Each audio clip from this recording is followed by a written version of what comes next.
Yeah. Welcome to another exciting edition of right here of This Week in Pop Culture. My name is Ross Zandia, but first we got some breaking news for you guys, and that is Gina Carano is fired from Lucasfilms and dropped from her agency. John Cena joins My Hero Academia. More Zelda games are coming to the Nintendo Switch. Last of Us is finally cast. Now let's get a good script to go with the cast members. Does Ray Fisher deserve an apology? Does Joker's new look save the Justice League movie? Keanu Reeves is Craven the Hunter? Hmm. And you still think Mojo is not the main villain? All this and more with right here on This Week on Pop Culture. But don't forget to follow, like, love, subscribe, and this and more. We are This Week in Pop Culture.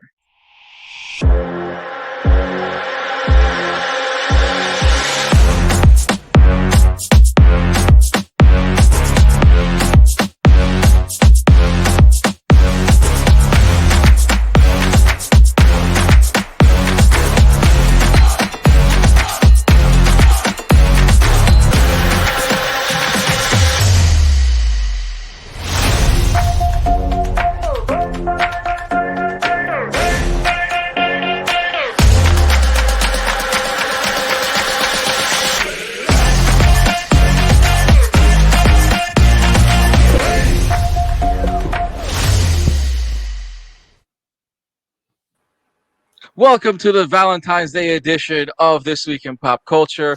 My name is Aras Zandia. With me always is the smiling and the prettiest girl in the block, Miss Leslie Fry. Hello, everyone. Heart, heart. Yes. The man, the myth, the man with 1,000 opinions and a bit more. His favorite weekend going to Blockbusters on that lovely Friday. That is the man himself, Mr. Michael Mayhem. Break. I don't love art. Why? Because he's trying to make it a Blockbuster I hate night. He can't. Blockbuster. I'm trying to bring back the nostalgia of Valentine's Day, make it a blockbuster night. I'm just saying, guys. You know, You gotta make it a Blockbuster night, and What a you can cheap catch date. this gentleman right here every Tuesdays, Wednesdays, and your Sundays every time. That is Mr. Michael Burgi. what up? Now, guys, and also if you guys are watching at home, don't forget to hit the subscribe, like, and follow us on all of our lovely streams, which includes Facebook, YouTube, and Twitch. Guys, we have a lot going on today, and that is, let's start with the first controversial thing that happened out of nowhere, and that is we're going to start with the firing of Carano. Everyone knows that Gina Carano was best known to play Cara Dune in the first two seasons of The Mandalorian.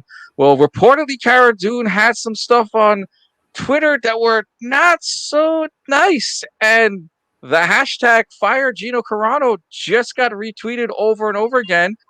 Lucasfilms released a statement saying Gina Carano is not currently employed by Lucasfilms and there is no plans for her to be in the future. This statement coming from Lucasfilms, nevertheless, her social media post desecrated people based on their culture and religious identity. Leslie, let's start with you. What do you think about the firing of Gina Carano? Well, it's sad. I will say that. I mean, I think a lot of people were expecting that character to be on film, seeing her, and she's a very beloved character. I did get to read the tweets, and from my perspective, it was not that she said anything, and apparently she's being fired for saying anti-Semitic things. It's not from my perspective that it was anti-Semitic. It was the fact that she likened herself to the pain and the atrocities put upon the Jewish people by Nazi Germans, because she's saying that she should not be ostracized for her political views, and she's putting it in the same context as when the Nazis did things to, and the people of Germany at that time did things to the Jewish nation. Girl, your pain ain't that big. And your pain is not even comparable. You are extremely misguided here. And to even put that in a text, makes me know that You just don't get it. And there's so many people out there like that today. You just don't get it. So I could see why people were in an uproar. It's not necessarily what you said, it's what you thought behind that. Just dumb. Right. Yeah, it was very foolish of her to go out of the way with those statements. And look, she's a very strong and powerful girl, but then yet again, she's out of the Mandalorian because they don't need that type of drama.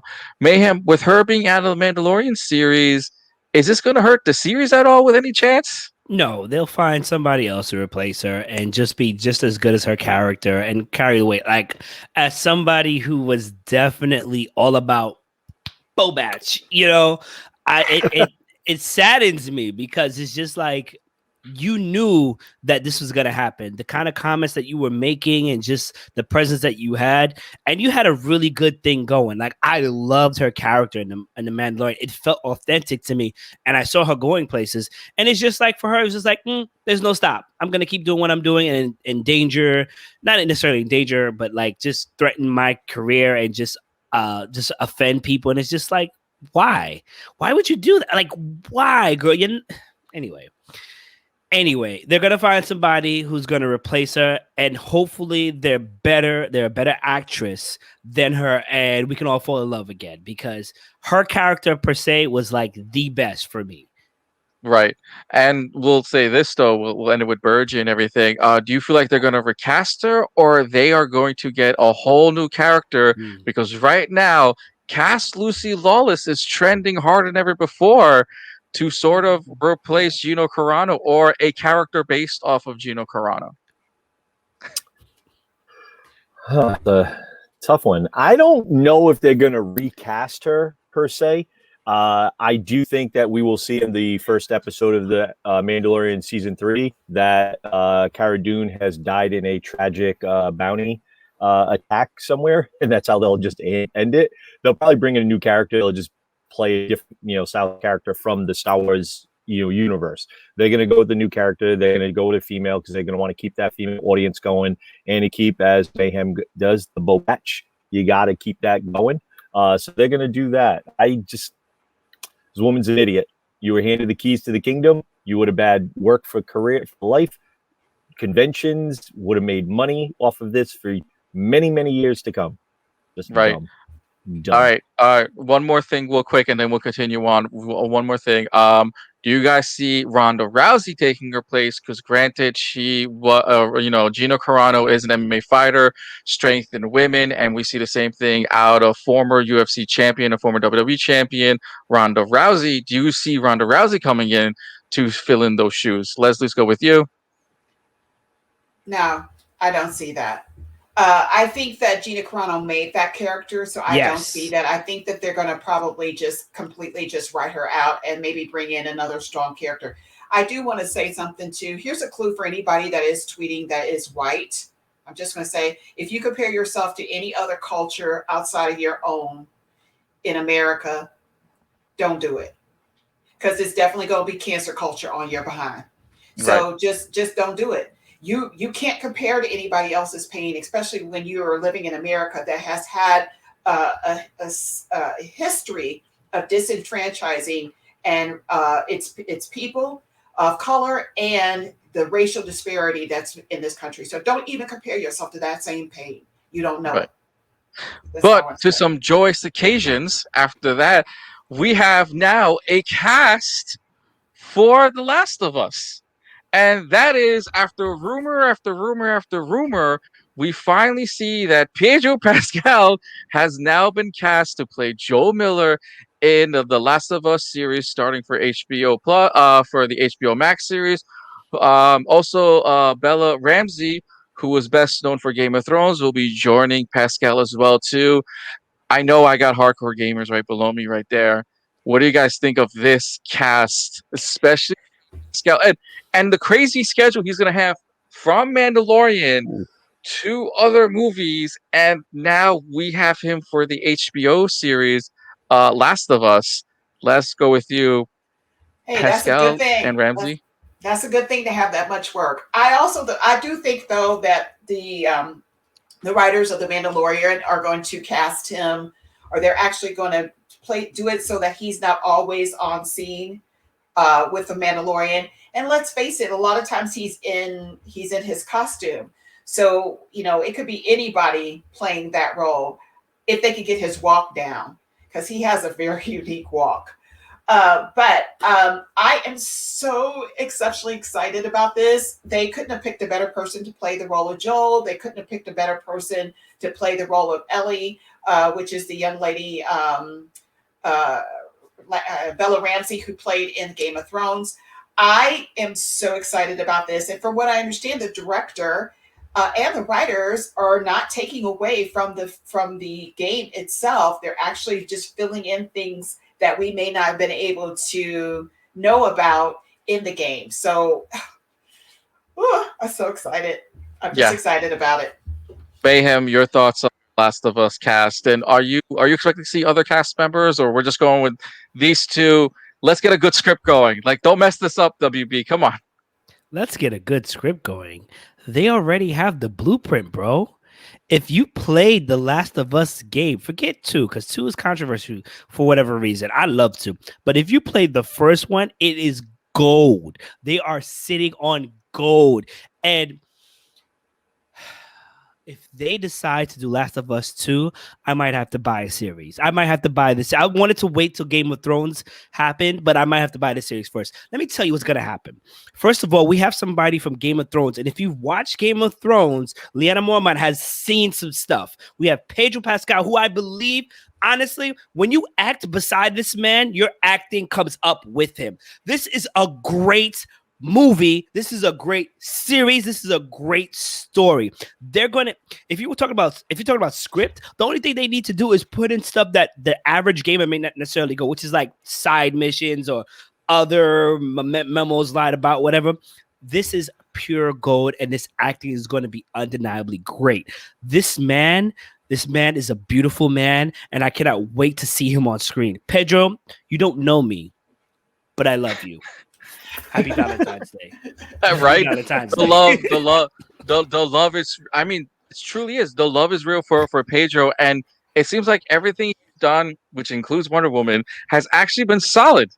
Has actually been really solid, especially for his acting and especially for what he's started off doing, especially with these small movies. Well, actually, the series he started off before. Bergie, your thoughts on Pedro and his, as his mayhem like to say, his beautiful, beautiful essence. I call him Pedro because he's mine. Go ahead, call him Pedro. You can have Pedro. No, dude, I think this guy is a perfect cast for Joel. You're looking at the images of him and the way he portrays it. You give him a full beard when he grows that in and does it. He is, I think, is one of the better casting that they have done for their series. I think it's going to be a great show. I'm looking forward to it, especially they're not going to take away from the actual video game, and they're not going to try to retcon anything or, oh, the fans didn't like this, let's tweak it a little bit to make it more into place so they'll understand what we're doing. They're just going to do their own version of it, and they have the guy that created Last of Us and Last of Us 2 on board with it, and that guy is super excited about it. That leads me to believe that they're going to make a good story.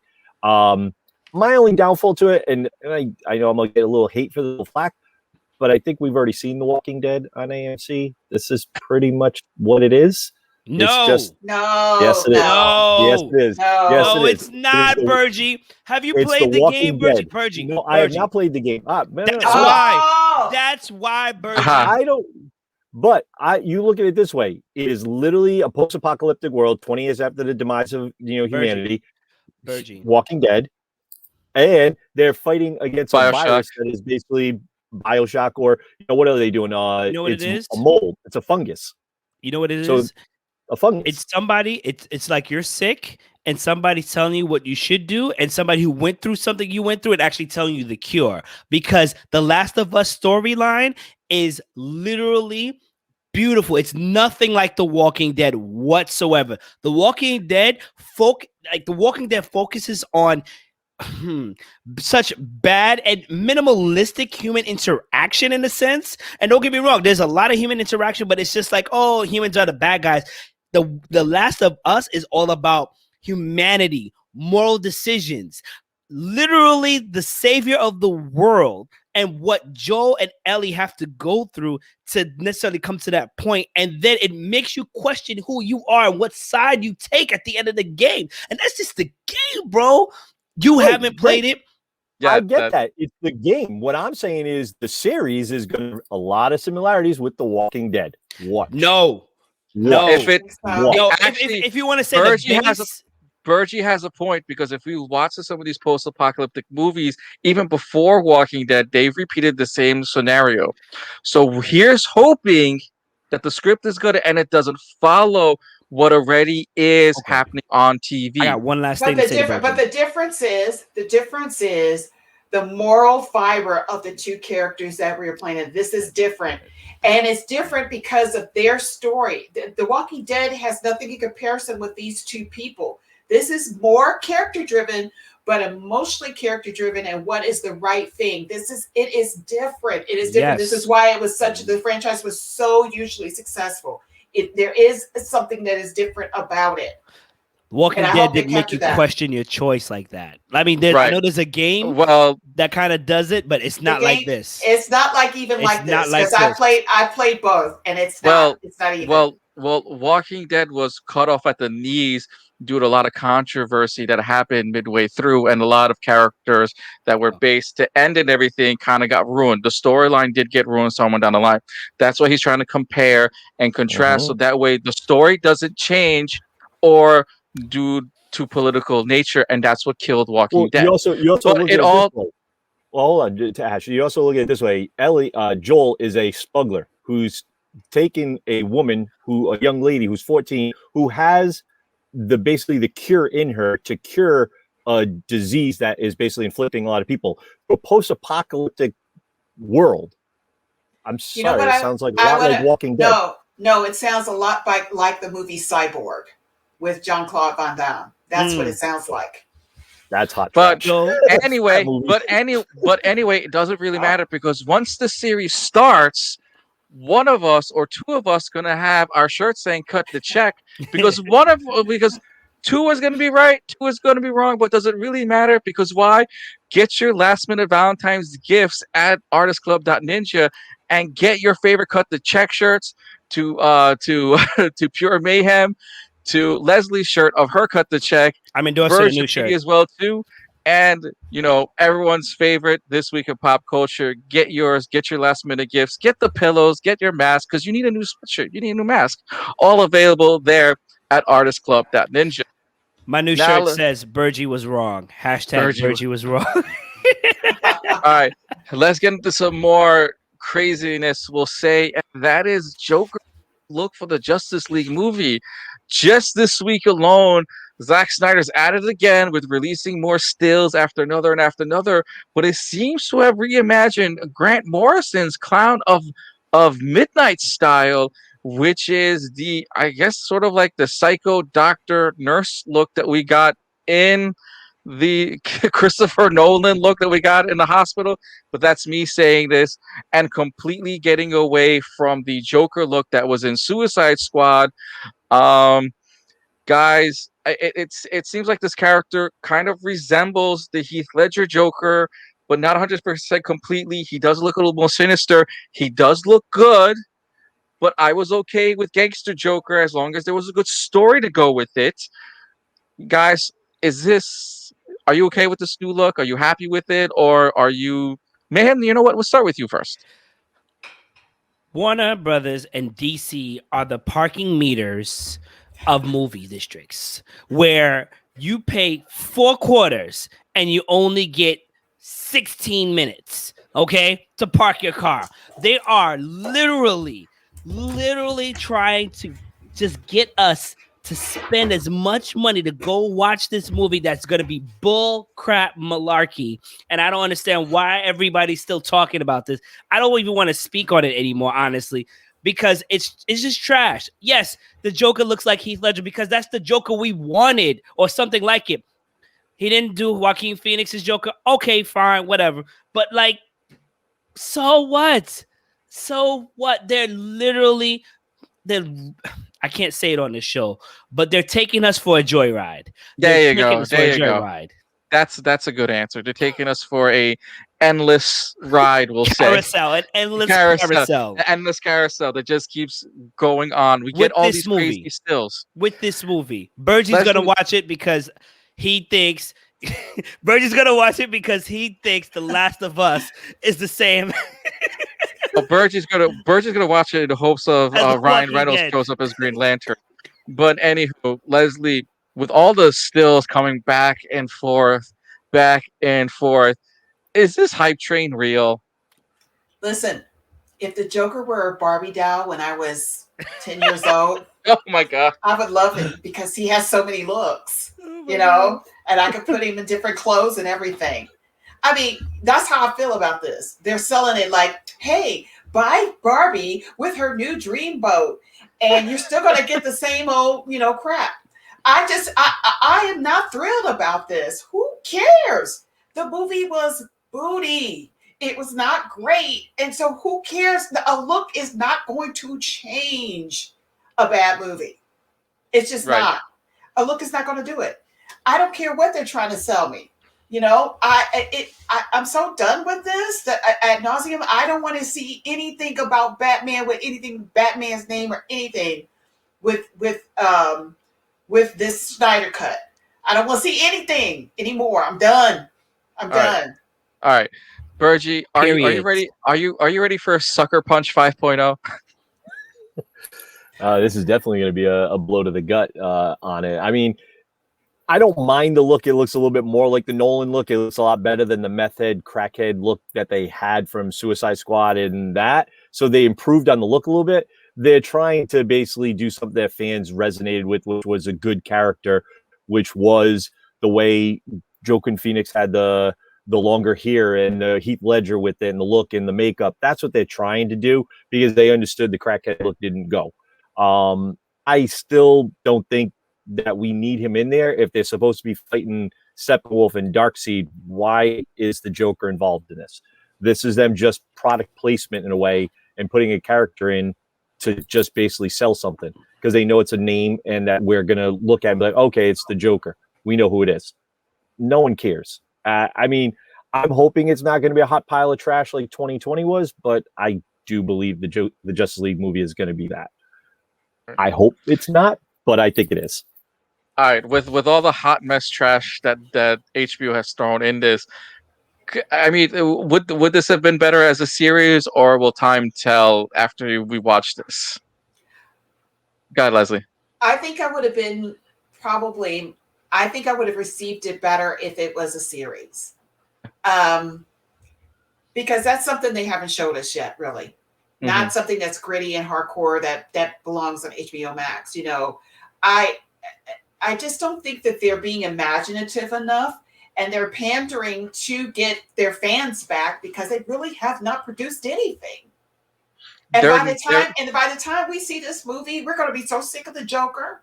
Who cares now? We're like, it's like they really are sullying the name of that character, which is a beloved villain, and also it's seeping into the Batman franchise too, because now we don't really want to even see a Batman movie. It's just really crazy. Yeah, go ahead, ma'am. You know what? This would have been great if we got it the first time around. If I didn't have to spend $13 to $15 to watch the movie, then spend $20 to get the DVD, and none of this happened, but have an HBO subscription possibly, and then watch this, it'd have been great if I had this the first time around. Back to everything that Leslie just said. Thank you. Back to you, Bergie. My one problem with it is they just can't figure out a different villain for Batman. They're going back to the rest of it's the Joker. He has a litany of villains that you could make and do. I stand by this that I think Batman and Spider-Man have two of the greatest cast of villains, if you think about it, for their villains that they have. And who do they always go to? Joker for Batman. For Spider-Man, it's Doc Ock or it's Goblin. Those are the two villains that they always go with.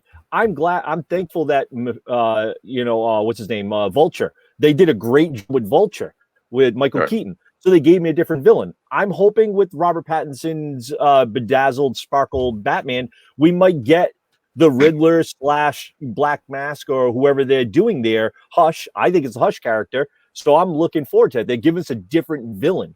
Thank you. Right. Now get away from Joker for a few years. All right. One more time, Leslie, and then we got to continue on. I'm very hopeful of the Robert Pattinson villain. I mean, Batman. I'm very hopeful for this and the villain, whoever who's going to. All right, but here's the thing: is this going to ruin Robert Pattinson's version? Because yet again, we go through Batman phases. We're still hyped on Michael Keaton. We love Christopher Nolan's take. We kind of wanted more of Ben Affleck, and then we didn't get enough of Ben Affleck. And then we got Ben Affleck. You don't want Ben Affleck? Fair. I didn't mind Affleck. I don't mind Affleck. No, but then he was okay. But is Justice League? That's right. Okay. Is Justice League going to ruin this? No, listen. I think because of that trailer and how gritty that looked, and that just that whole the way that they cut that and edited that particular trailer made me have hope in them. And if they destroy that, then I'm going to say I'm going to completely walk away from this franchise when it comes to DC. And you're only going to see me reading books, the comic books. I'm not going to watch the movies any longer. Maybe DC still got shows. Well, DC still has to figure out their books too, because it seems like they have 20 million Earths going on with a lot of resources to figure out what story that they want to figure out later down the line. But speaking of villains and everything, we heard that Keanu Reeves was offered the role of KRAVIN the Hunter, and as we started this, apparently now Keanu Reeves now has declined KRAVIN the Hunter.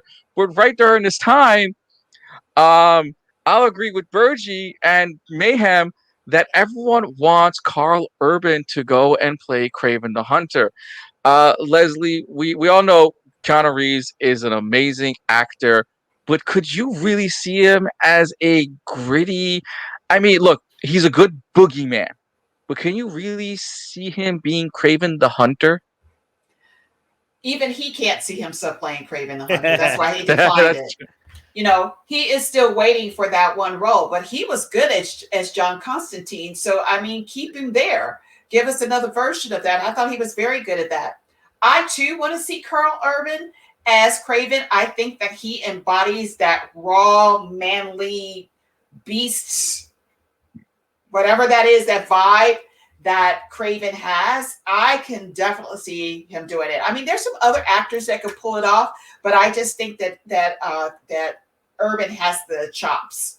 When he gets into a role, he really gets into a role. Besides, I'm a huge fan of his, so I would love to see him in anything like that. Right. Honest, I can't see, especially Keanu Reeves being a giant dog lover, I can't see Keanu Reeves killing an endangered animal and then putting it over his shoulder and then wearing it. Urban seems to be that guy that like, oh, I don't like this guy's dog. All right, I'm going to wear it as a coat. Mayhem, Keanu, did you see Keanu Reeves when it started? Yes, I did, because I do not see him as KRAVIN the Hunter from Spider-Man, which is spelled KRAVEN. But this KRAVIN guy, for sure. We're KRAVIN Carl. Yeah. Listen, ladies and gentlemen, we have to troll our editor every now and again. So, but let's be real. If we're talking about KRAVIN the Hunter from the Spider-Verse, no way. He doesn't have the physique, the imposement that KRAVIN the Hunter has. And you know what? To be honest with you, voice-wise, I don't hear Keanu Reeves as KRAVIN the Hunter. Yes, I'm going to have to go with Bergie, with Carl, for sure, because Bergie has been definitely saying Carl for like the longest, okay? I've been born, and Bergie's been saying Carl as KRAVIN the Hunter, okay? Like, he's been talking to me as...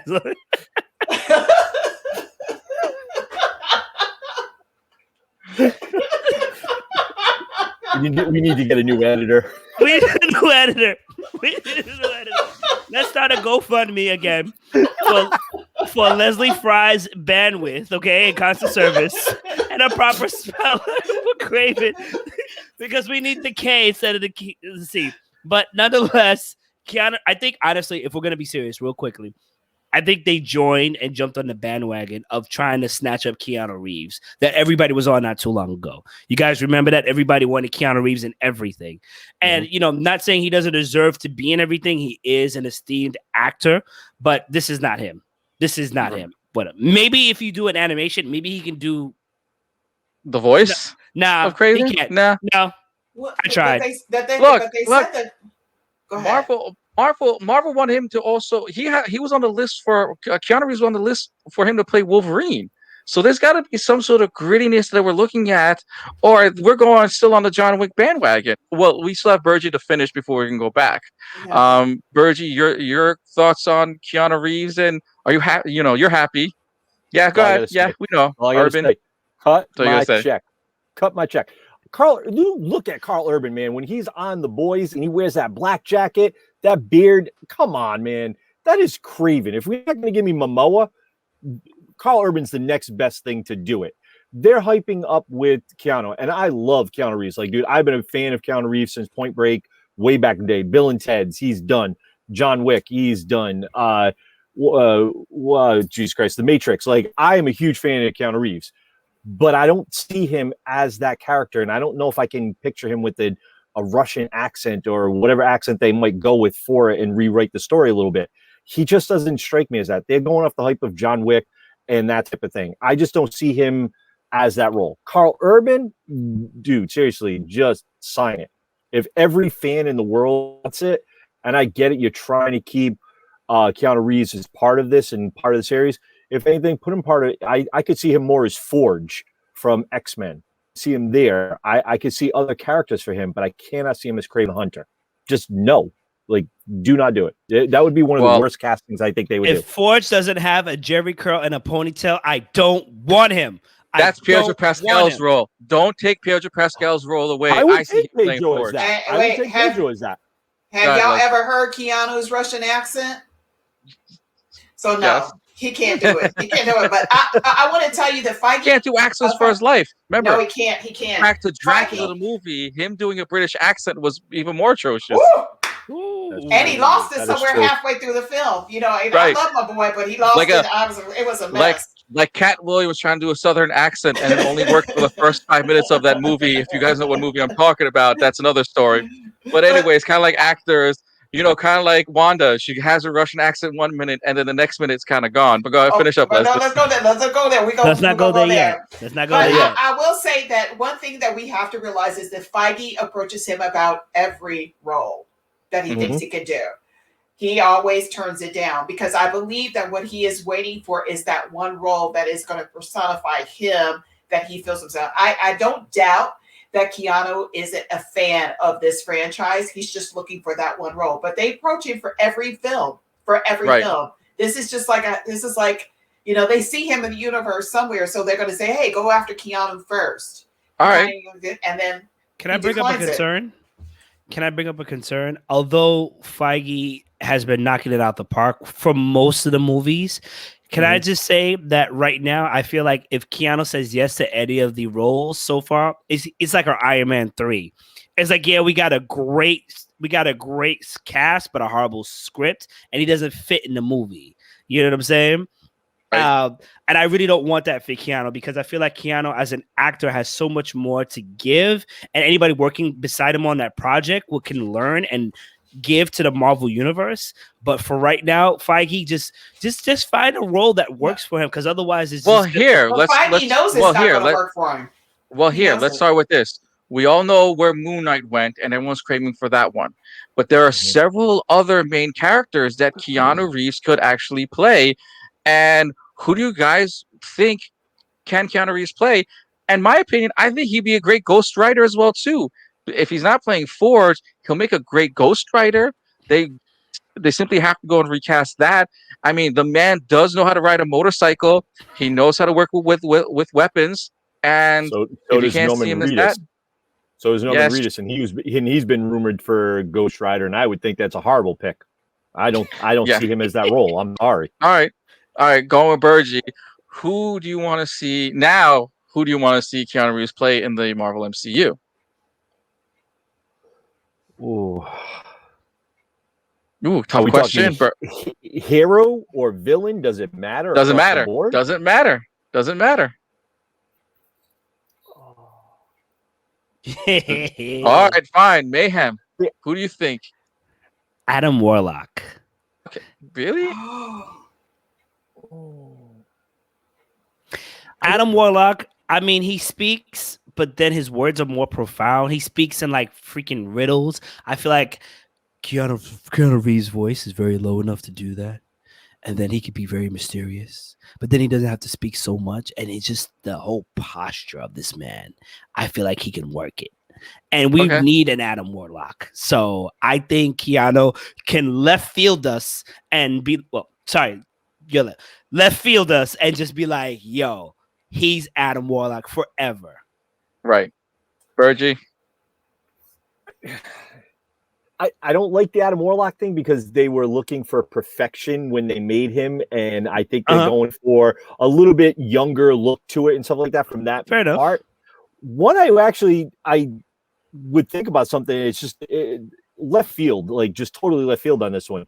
What about Silver Surfer? His voice. Okay. You don't need him as the body. They can CGI that and do the voice. I was just sitting there thinking, they want to bring Galactus in. You want to bring in Fantastic Four. Why not have him as that? Because Lawrence Fishburne did the voice of Silver Surfer, Norrin Radd, in the Fantastic Four movie. That's 4 movies, yeah. You could have him as the voice, and you could still do like him as a story of how his origin began on his planet and then became part of the Galactus, and then now he's the surfer for that. Like, I could see that. That's not bad. He's played a surfer. If you think Point Break, he's got that surfer attitude, that look, and that type of mentality. Why not? Like, have him be that. It's not a bad character. Les, I need you to go because I got one to rival that. Go ahead. Gambit. No. Okay. All right. I don't hate it. Yes. I don't hate it. But he needs to work on his accent. Yeah. He needs to work But on I his think accent. that's an easier accent for him to manage than a Russian one. Him going Cajun or the New Orleans French accent, don't really see it as well. I mean, look, he's got the hair, he's got the top. I can see him saying it. Right, that's true. But I could also see Matthew McConaughey. But then, meanwhile, we kind of see. I don't see Keanu Reeves playing anything. If anything I said before is Ghost Rider, because it kind of fits that description. Because if you don't have him in the bike, you can also have him in the car. Can we just let go of Ghost Rider right now? Nicolas Cage really. Nicolas Cage wants it back. We know. Nicolas Cage. The wants first it back. one, people would argue that it's great or it's good, mediocre. I'll say good. And in the second one, remember he peed fire in the trailer. So bad. So I'm a spirit of vengeance. Really? Okay. Anyway, Virgie, you need some antibiotics. I think Keanu Reeves needs to play somebody grizzled, but not Wolverine. And I would raise you Black Bolt. Right. But he needs to train with Thor. He needs to train with Thor so he can get Jack. Yeah. But I believe he can do Black Bolt. I honestly don't think, to be honest, Keanu Reeves could actually play more physical characters anymore. If you would think about it, John Wick takes a lot out of him already. And I feel like somewhere down the line, he's going to take a back seat to more action-packed roles. Black Bolt isn't really, he's more diplomatic. I mean, he has his he's more quiet. And then, yes, I think it works fine. But okay, we'll keep that in mind. All right, well, if you like what you guys hear, don't forget to comment right below. Who would you like to see Keanu Reeves play in the Marvel MCU? Because if it's not DC doing another Constantine movie, which we've been hearing about for so much time, him and especially Matt Ryan, who do you want to see Keanu Reeves play in the Marvel MCU? Please comment right below. But here's to another. Like, I don't even know how to start this one up. And this is the whole Joss Whedon article. After the whole Ray Fisher thing and Warner Brothers investigation, it seems as the cast of Buffy has now been siding with Ray Fisher. And this started just not too long ago with some of the cast members, which includes Buffy the Vampire Slayer now, including now, oh my God, now I'm forgetting a lot of cast members. Pretty much all the lead ladies that were in Buffy the Vampire Slayer have now come and are now siding with Ray Fisher and are now claiming that there was a lot of abuse and misconduct coming from Joss Whedon. And guys, is Joss Whedon done as a director, producer, or any type of movie deal? And how do you guys feel with all of his antics now coming into fruition? You know what, Bergie, let's start with you this time.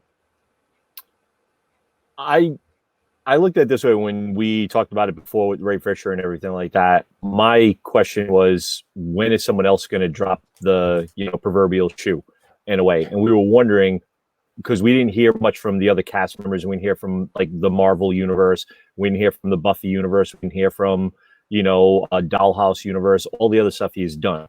But now we're starting to hear that there's a lot more cracks in his armor per se, where you now have Sarah Michelle Gellar, who basically helped make him become a bigger director than he was with Buffy the Vampire Slayer. You had Charisma Carpenter, who he wrote out because she became pregnant. Like, he got mad at her for that. He was not allowed in a room with Michelle Trachtenberg by herself. Like, there's a lot of stuff there, and that speaks volumes of what type of character he is, what type of man he is, and the way he acts. And a lot of people are sitting there saying, oh, he's a feminist because of the way he wrote. No, he's a dirtbag that just figured out how to manipulate the system, and he did it very well. There was Harvey Weinstein did the same thing, and we saw what happened with him. I hope this man gets what's coming to him and whatnot. And I tragically, if studios don't start cutting ties with him, you'll still see him working. Unfortunately, he's not going to be what he was at any time in the past. Let's see. Right. Let's just see what happens to him.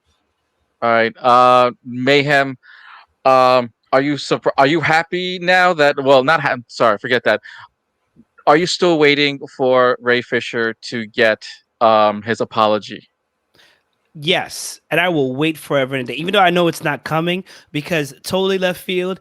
If Louis C.K. can still do stand-up after all the things that he's done, and not saying that he did the worst, but he still did some horrible things, then obviously Joss Whedon is not going to apologize. If anything, the company will apologize on behalf of Joss Whedon. You know what I'm saying? But it's not happening. Justice for Ray Fisher, because he was a whistleblower. He called them out. And unfortunately, it took this long for the cast of Buffy the Vampire Slayer for people to be like, well, now we can't deny it. It's true. And now we all wait with bated breath to see what happens with Mr. Whedon. I hope, I pray, I am expecting something to happen to this man, not physically, but him as far as his career being over and being canceled, and that he does give the apology. And we get Ray Fisher back in the DC universe, whatever the hell they do with it. Right. I mean, look, Ray Fisher is a great cyborg. It'd be nice to see a series. He's a being human finished being. With thing. He's a human being that called out a wrong.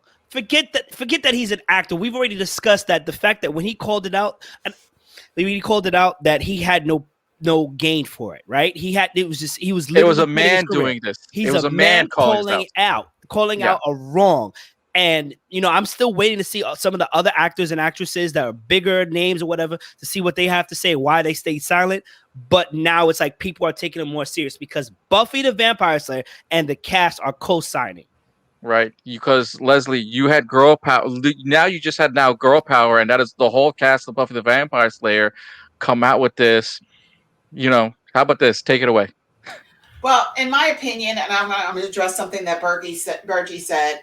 He said that, that Joss Whedon was a feminist, or people are saying that he was a feminist because he wrote such strong female characters. And I believe that intentionally that was his purpose. But this man's ego got the best of him. And now he became one of the bad boys in Hollywood where he felt like, he could do no wrong. His ego allowed him to step into a realm that he could not come back from. It's sad that that now the cast is coming out, but I believe the reason why people are now coming out, and in particular Buffy the Vampire Slayer, is because there's more dirt to be known, and you are going to hear about it. And now everybody's coming out because now it's kind of like the Harvey Weinstein thing. People are going to be speaking to it. This man is going to be ostracized for, gosh knows, a long time once we find out all of the big ugly details behind everything that he's done.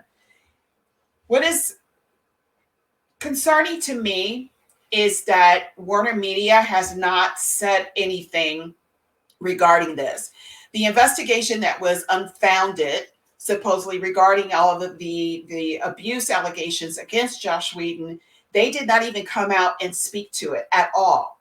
Unfounded or not, as a company and as the owners of the DC franchise, they should have said, listen, we don't agree with this kind of behavior. We're still looking into this investigation, but we support all of our actors, be it founded or unfounded. And then when they fired Ray Fisher, it was just the example of whatever happens in Hollywood stays in Hollywood. Warner Media claims that they are a company that champions diversity, equity, and inclusion. But when you have only one Black person in your universe, your DC universe, and you fire him because he calls out something wrong, and then you don't say anything, to me, your actions show much more than what you're doing. Your actions show me that you are status quo, that it's business as usual, that you're still under that archaic mentality of Hollywood where bad boys can be bad boys and nobody else shuts up or you lose your job. Everybody shuts up or you lose your job. You're not turning into what you say that you are for the 21st century. Right. In a country right now where we are dealing with these kind of issues, and when we're dealing with the marginally disenfranchised and racial inequality, shame on you for not stepping up and taking the hard road right here and saying, I'm going to answer these hard questions. We're going to deal with this hard situation, be it right or wrong. We're going to do something. We're going to send our lawyers out here to say the right thing that will please the crowd, at least until we find out all this other behavior. They knew that Joss Whedon was doing this. They've known it. And it just means that they were co-signing it. And I'm so just disappointed in them for doing this. All right. Yeah, it is. It's very disheartening. It's very like, all right, so now we got a new trend. Fire Joss Whedon, rehire Ray Fisher. Give Ray Fisher his job back because it seems like Ray Fisher has done no wrong. He has just, made a point. Yeah, go ahead, Les. He's not going to take the job back. Nope. He's not going to do it. He's not going to do it. He's got morals and he's got high standards. Morals. Why? Why would he take the job back? He doesn't need that job, but he's going to get a lot of work now as a result of this. Yep. Mm-hmm. He doesn't need to do that. Even if they offer him, want to work with him. Even if they offer him a blood money, money. No, he's not going to take it. See, I don't think he takes the role back or does it, because now if he does take it back, he is literally just saying what they did was okay. And they'll look at him. Some people will say, they go, well, you just took it because it's an easy money. It's an easy pay. Yes. They apologize. You did it. He's got too much morals and high standards. That man is going to go out and carve his future at another studio and another franchise or something. And he's going to become big because people are going to see what type of character he is. And he stood up to this. I think that's amazing. Well, you know who has great morals and high standards, and that's us. And if you want to be a part of this pack right here, go and grab your t-shirt, artistclub.ninja. Grab your shirts like This Week in Pop Culture, Cut the Check, Burgeopedia, this and much, much more, all at artistclub.ninja. Guys, we have pillows, we have masks, and we have sweatshirts too. Come on down. Hey. Anyway, here's something Leslie's more excited about, and that is the release of the Elvira's official memoirs. After many years of teasing its release, Cassandra Patterson's upcoming Elvira memoirs, Yours Cruelly, Elvira, will finally be hitting the shelves this Halloween, starting on September 21st. Now, these memoirs go back with every single pictures, to stories, to her costume and her outfit. And guys, guess what? $1,000 says if you saw Cassandra walking down the street, you probably would have recognized her as well too. Look out for that copy and more. You can pre-order today on Amazon. Les, let's start with you because I know you are a huge horror fan. You talk about this every Friday on your show, which is the Tingling Tea. Let's start with you. What do you think about Cassandra? Well, Elvira's official memoirs book. Shameless plug right here. As Cassandra, I really am going to reach out to you to have Elvira come on the Tingling Tea. I'm going to do it. I love her. What I think I love the most about her is that I know she is a Midwest girl that worked herself up. She had such a horrific moment in her childhood that brought her to who she is today, this iconic character that everybody loves, with this snarky sense of humor that's a little bit off color and somewhat corny. She has created something that it will last for centuries. And I absolutely love the grit and the fiber of her character as a real person, who she is. I'm so excited about this memoir because I'm sure that, I mean, she is I think that she's pretty shapely woman, and some of the people that she's probably met along the way, the stories that she probably has about the people that she rubbed elbows with and shoulders with, and maybe something else. I mean, I can't wait. I can't wait to read all the dirty greed. You know, I am all for people who have lived exciting lives like that, and them telling the behind the scenes of every moment of it. And especially a couple of these people are no longer with us, so she could really have at it. Well, you do know she's now a Jersey girl. Maybe you could do the interview at the comfort of your couch. I know. After COVID, baby. Yeah. The COVID. Mayhem, you were just the guest on Friday's episode of the Tingling Tea. You were talking about horror movies as well too, and everything. Did you enjoy? Did you grow up watching, or have you watched any of the Elvira movies or skits? She didn't do it for me, fam. She didn't do it. I'm sorry. She didn't do it. Hear me out. Hear me out. I was more interested in her push-up bra. Because, fam, that was the best. God. Like, you didn't see anything, and them girls were up, and I was just like, but she's laying down. The way gravity works. But that being said, I understand her importance in the horror genre. Hell, she was, I think one of the last things I know her for was being in Black Ops, Call of Duty, like the zombie games, and they paid tribute to her. So I know she's a very iconic person. I would be interested to read the memoirs to see what I've missed, because I was a young man at the time. Definitely just kind of like finding out about her.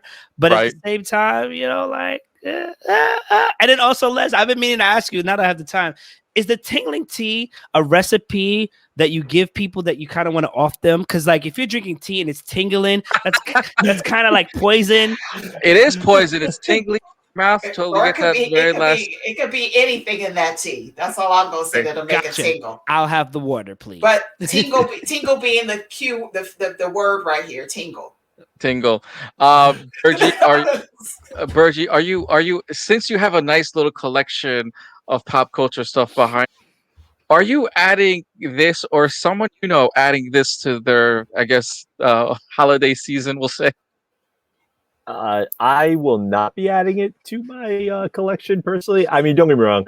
I actually did get a chance to meet her at Comic-Con a couple of years ago when we did have her at Rhode Island Comic-Con. And it's exactly like you said. If she walked right by you right now, you would know who she is. When she was outside of the costume as Elvira, I really didn't recognize her. Only reason I kind of knew her is because I looked up her headshot and knew she was coming to the show. Amazing actress, amazing what she's done. I think she's iconic. And to touch with what Leslie was saying is earlier, she had a horrific accent when she was younger, and she tried to become an actress her whole career. She went for it to become Elvira when she was 30 years old. And she went in there and she was like, I'm just going to go off the cuff and make this weird and kind of creepy and off color and everything like that. And she got the role, and look at what she's been able to accomplish by being like a horror hostess of like B movies at like midnight that whoever cared to watch. Like, this woman made this into a career and made it into an industry, and she thrived on it. And just like Les said, the elbows she's rubbed, the other stuff she's rubbed, and the things that she's done. I mean, I'd like to read it. I don't know. Like, it's an interesting story. God bless her. Seeing her in person, which I get to meet twice. I did get to shake her hand and say thank you for all of your accomplishments and thank you for your late night stories and everything that she was a part of. But yes, She is a character of her own, and when she transforms into Elvira, she is an amazing, over the top, eccentric person that seems to literally gravitate, that everyone's energy seems to gravitate towards her. And this being a holiday special, guys, guess what? Spoilers ahead, but please stay because we all have visions going on. And that is, guys, we're going to dive right into WandaVision. Yes, a Halloween spooktacular. But it's not just any Halloween spooktacular. But first, let's start with the intro because literally now Marvel seems to be going AWOL with how they start every single episode because now we start with this whole Malcolm in the Middle version with a Disney style theme song, which we see Wanda, Vision, and Pietro using their powers in the show's intro. Mayhem, let's start with this one. Mayhem, the cat's already out of the bag. How do you feel about the show already starting, especially with the Disney style theme song with little Fox Malcolm in the Middle style intro? It's interesting because now I wonder if, like, the closer we get to our modern time, if they have to be careful of what show they choose to like Right. imitate due to, you know, copyright and patents and all this other stuff. But nobody here who was alive at that time can deny how significant and important Malcolm in the Middle was. Like there were other shows like it beforehand, but Malcolm in the Middle was like, this is the peak. To a point, like, I forgot, like, Malcolm in the Middle was like showing for like its 4th or 5th season. I'm like, they're still showing that show? Wow, it's doing really great. And the way they showed it, I mean, I had flashbacks to the beginning of that show. And it makes sense because even though the show is about Wanda in a sense, WandaVision, it kind of shifted to the twins in the intro. And I was just like, oh, is this where we're going? So I enjoyed the intro immensely. It was dope. As he starts with the intro, we start with WandaVision's episode, starting with which is Billy, already dressed and explains Halloween. Then the boys try to wake up Pedro, who is clearly asleep at 4 o'clock in the afternoon. All the boys are playing, screaming, and then Wanda comes down the stairs wearing her 1990s Wanda look. Um, one of the kids call her Old Red Riding Hood.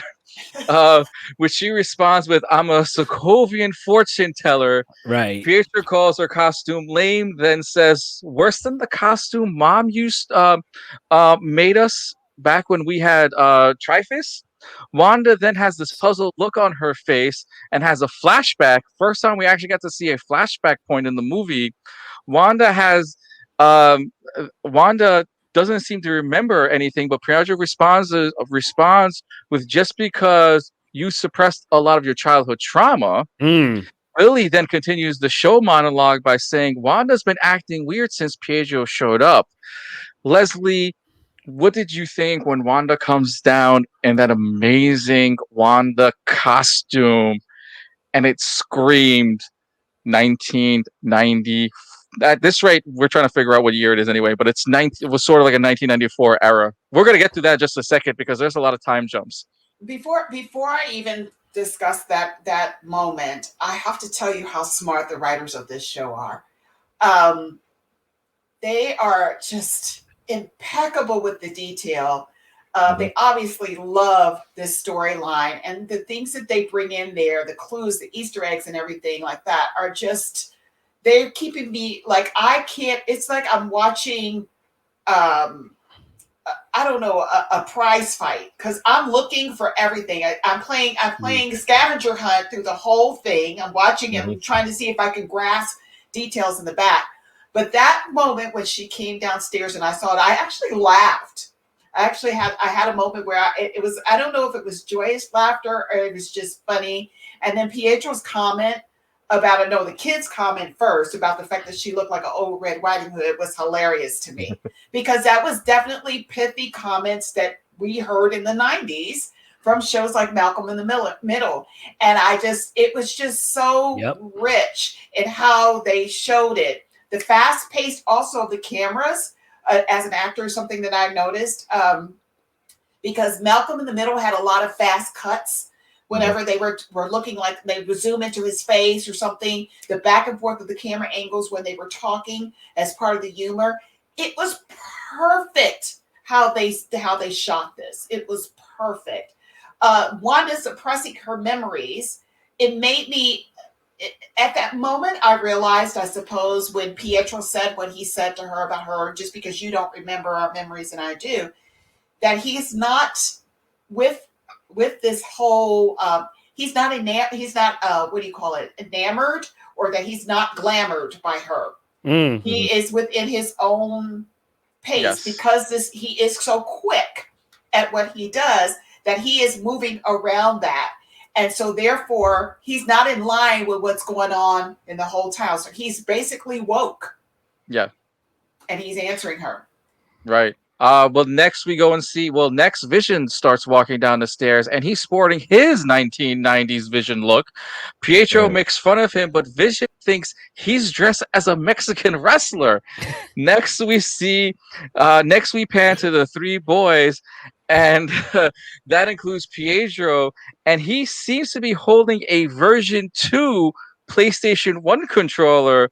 So, which kind of puts this timeline into between a 1996 to 1998 timeline.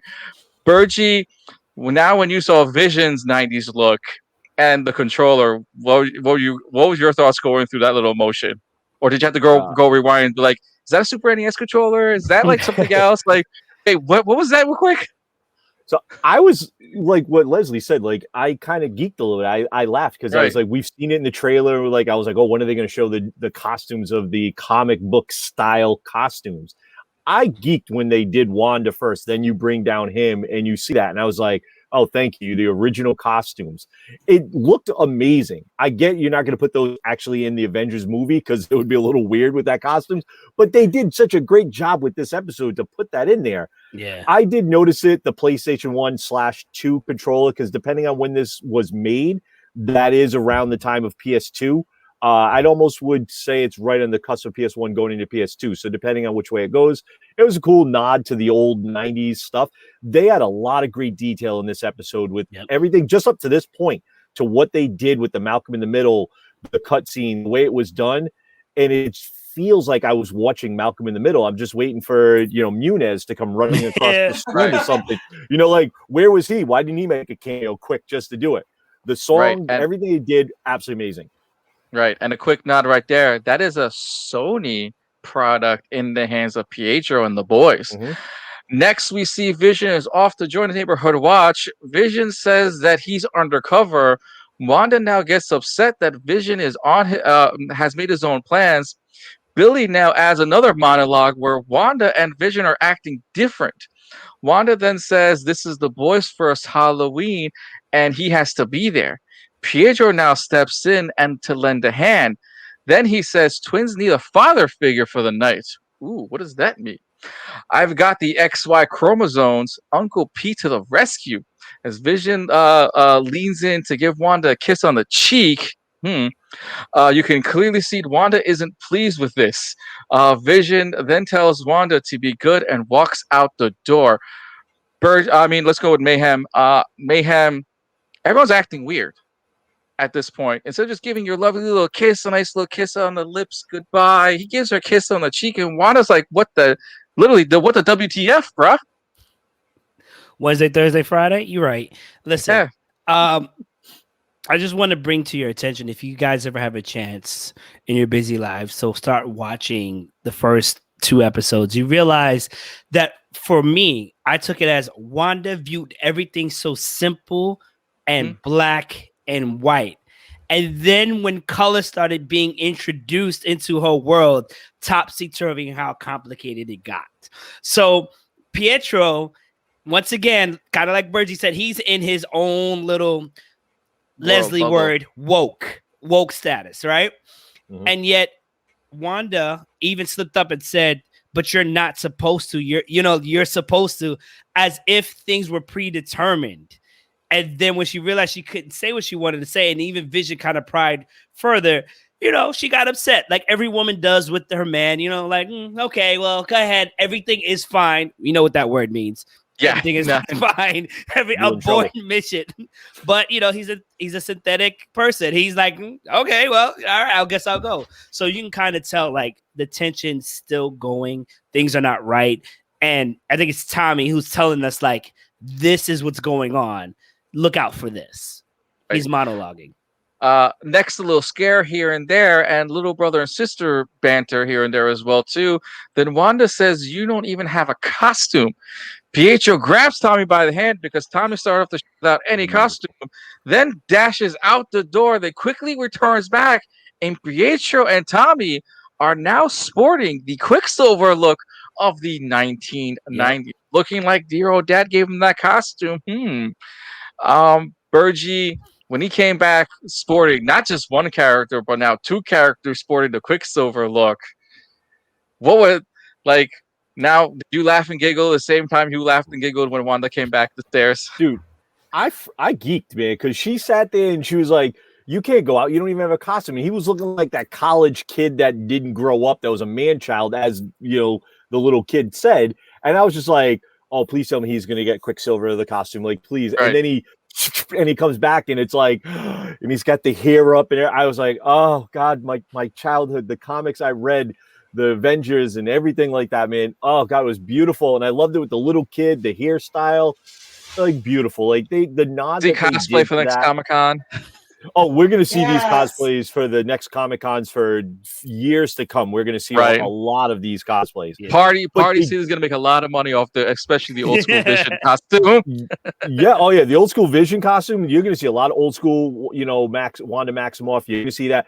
But what I did like is in the beginning of the episode, we don't talk about how one is already in his Young Avengers costume. Yes. Wiccan. And then I'm waiting and I'm looking. I'm like, ooh, he's it.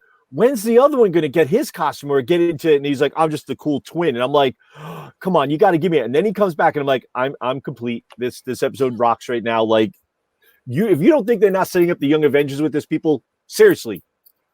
Yeah, it seems to be heading in that direction sooner or later, and we're getting that little teaser right about now. Next, we get back to base, and that is the soldiers are in a panic, and the droid that Wanda threw back at the director is being analyzed. Monica, Wu, and Lewis are clearly angry at director Hayward. Director then questions the three of them and says, "Which one of you is the sassy best friend?" Then Agent Wu steps in to talk. Yeah, a little role reversal with the 90s sitcom there, guys. They continue to argue. Mayhem thinks, Hayward thinks Wanda's doing this. Scroll. I know, right? Wait, are you? Hayward thinks Wanda's doing all of this. Monica then pleads with the director to not to take action because they truly don't know the outcome. She thinks the outcome could get worse and tries to find a solution. Then the director gives her a little piece of her past and names Captain Marvel. Then kicks the three of them off the base. Leslie, your thoughts on the whole banter of the quick 90s sitcom back and forth?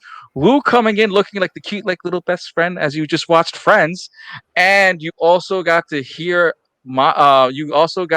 Captain Marvel get named for now a second time. Yes, and I hate that you left me at this point because the next point is even really better. But I want to say this: that Wu needs his own show. Yes, and I think he needs his own show. He needs his own show. I am down for it. That action scene, and I think it's after that was like the main design right then and there. But I will say this: there's a lot of things setting up because we're really setting up Monica Rambeau right here. That's what we're doing. We're setting her up, and so the fact that they're mentioning Captain Marvel, the fact that they're mentioning everything that's going to happen as a result of that, you're seeing the transformation. You're seeing her transform right before your eyes. Let's just say that. You're seeing this come to life right before your eyes. So I do feel at this point with Monica Rambeau that those two characters that we see her working with in tandem will be in her new show whenever that happens. Okay. Oh, I see that. Or could they do a version of Three's Company? Think about that little. Well, going that 90s style anyway. Yeah, we're in the 90s. But look Hey. at it. But you think about it. It is Remember, very Sassy 90s. Best Friend. That was Sassy like, Best Friend is setting up a show. It's setting up a show. And you all, it was right before your eyes and you didn't even see it. right. A 1990s sitcom type show that has a little humor and adventure and action, and it will be a huge hit. And those three people are really, they work very well together. They have Right. a great relationship with one another. So you're already seeing the workings of a relationship that has a future. Right. Can I say something really fast, Hash? You know how yeah. like the other day we talked about in the tape where we were sitting there saying the Woo show? She could add to that. Like Monica could add to that and be part of that show and make that really, it could work. Like I really agree with Leslie there. It could work. Well, we'll Really get good. to we'll get to Monica in just a little bit, but Burgie, one more thing, and that is with Hayward and Monica. Hayward's got some. He's got extra like baggage that we don't know about. He's keeping those secrets because for him to throw salt into that wound by mentioning Captain Marvel, seems that whenever Captain Marvel 2 comes out, there's gonna be a lot of questions that has to be answered, and that goes back to Monica's mom. I think he did that as a backhand smack to her because she was disappeared. I want to know what her mom did to make his life miserable or something, because now he's taking it out on her. Like maybe she didn't allow him to have certain things, or he couldn't get control of Sword quick enough or do certain projects, and now he's got control. He seems to be like a megalomaniac in a way of this. So, and he has brought up the Carol Danvers, Captain Marvel, and Thanos in other episodes and stuff like that. The way it is, this man knows a little bit more for details that wasn't there and seems to know a little bit more about it. I'm curious to see where his story is going to go with this, but I think we might have found the head villain. Just Right. saying. As we now see after that, the three of them are being escorted off the base. But Agent Wu gets into the hero mode and with a little help of Monica, start taking out the guards, then stash the bodies, well, actually the beat up bodies away. Then they put on their costumes, and that is the shield ponchos, and they start heading back in the base. Now, Leslie, we all know when Wu took that first strike, what you think right there is like, yo, Wu, give me more Wu. I did. We need more Wu. I'm telling you. One of the most underrated characters in the MCU. This guy needs a show. His humor, the way that he does things. And when, like I said before, when I saw him take that guard out, I was like, what? That was just like everything for me. I was like, oh, give this man a show. Okay. Right. Because I think it would have longevity because he goes and he investigates these cases that are strange, and really he's following the trails of superhumans that we don't know about or haven't met or have not been introduced into the MCU yet. He is the source of that, where you would say that his arm reach would be far. Here is the man, here is the show that's going to introduce these characters that we have not yet seen in this universe. Give this man a show, because I'm telling you it'll be a hit based on that premise. All right. Here's a little kicker. With Wu being an Ant-Man, having a little obsession with Ant-Man himself, wanting to be an Avenger and learning how to do magic, as Mayhem's trying to do right there, is Wu trying to literally be a superhero on his own? And is that like that side story that we're all looking at? Well, I guess we'll find out sooner or later how Wu became such a baddie out of nowhere. And did he learn those tricks from Hank himself? Or will that be answered in Ant-Man 3? We'll never know. Anyway, back to Westview we go, and that is everyone is back in the streets. That's right, kids and all. All the kids in the neighborhood magically appear out of nowhere, all celebrating Christmas. The twins go off trick-or-treating. One of them questions Pietro about their past and mentions a childhood memory, and clearly Pietro doesn't have an answer for that, and he turns to her and says, "Sis, you're just testing me." Wanda then sees her, and Herb is being told from a walkie-talkie that candy's being stolen, jack-o'-lanterns are being smashed, and people are being silly string. But the events seem to be happening after Herb is being told via walkie-talkie.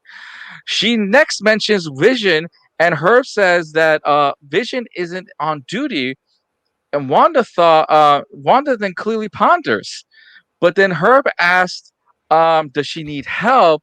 Then says, do you want me to change something? God, Mayhem, let's go with you with the whole, like, something's being mentioned and it's being played in the background, and Herb goes, do you want me to change something? Let me just address that Pietro, once again, he's on his own time.